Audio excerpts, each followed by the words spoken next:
effectivement, comme Rabbi Sabil a dit, que ce n'est pas le saint prophète sallallahu alayhi wa sallam qui a initié la guerre. Si on regarde d'abord la vie du saint prophète sallallahu alayhi wa sallam, les premières 13 années qu'il a vécues à la Mecque, il n'a pas soulevé l'épée ou les armes. Au contraire, il a montré la patience. Mais les actions des Korachites, des Mecquois, étaient suffisantes pour déclarer la guerre contre une nation. Le saint prophète, sallallahu alayhi wa sallam, qui est le fondateur d'Islam, c'était comme un chef pour les musulmans. Les Mecquois ont fait tout pour le tuer.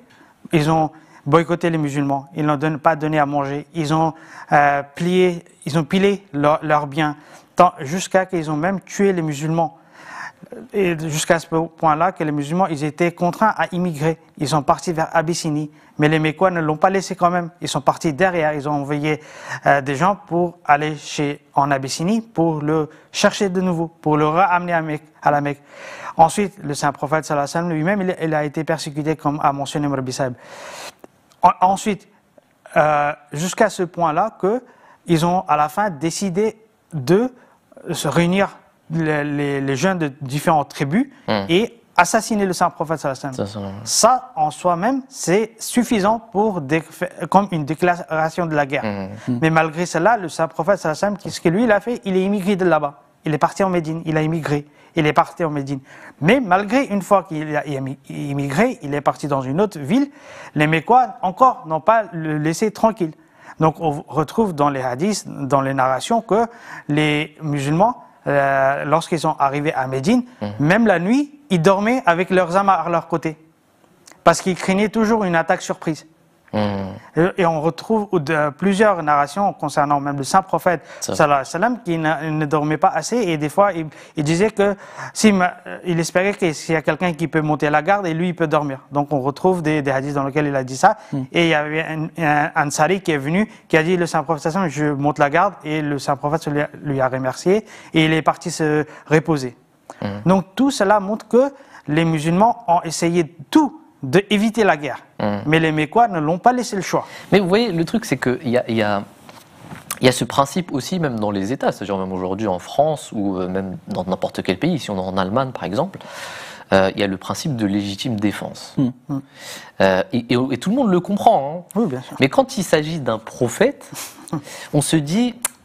Non, Dieu, vous voyez ce que je veux dire? C'est pas humain, donc normalement il n'aurait pas dû faire de guerre. Donc vous voyez ce que je veux dire? Oui. Donc, alors qu'en fait, le prophète, il est humain, il vit dans ce monde, lui aussi il doit évidemment se défendre. Si on veut l'anéantir, si on veut anéantir sa communauté, il doit faire les choses pour se défendre. Exactement. Alors on a une autre question, et merci, Jazakallah, on va revenir sur ce thème-là, mais on a une question d'une personne, alors j'arrive pas trop à lire son nom parce qu'il est un peu bizarre, qui nous dit « Après le décès du saint prophète, sallallahu alayhi wa sallam, et aussi après le décès de Hazrat Ali, il y avait des guerres menées par les musulmans qui n'ont pas respecté les préceptes islamiques, voire les consignes du prophète.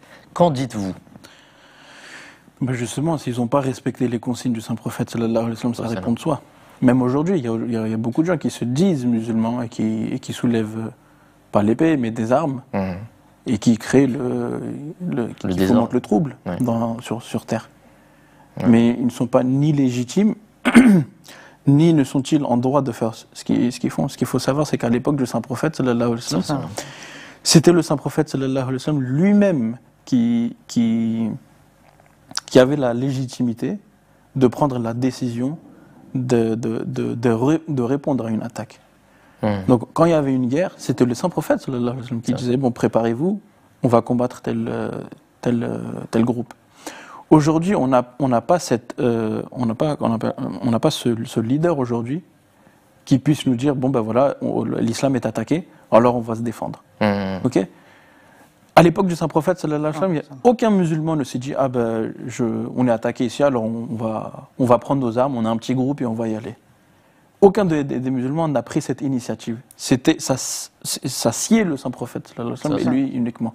Aujourd'hui, on n'a plus cette figure pour réunir les musulmans pour dire bon ben voilà, j'ai comment on appelle, le droit de dire je suis l'imam ou le leader. Il n'y a pas d'autorité spirituelle. Il n'y a pas d'autorité, voilà, c'était le mot que je cherchais. Donc ça aussi, c'est une condition et une condition nécessaire. Il y a une autre chose aussi.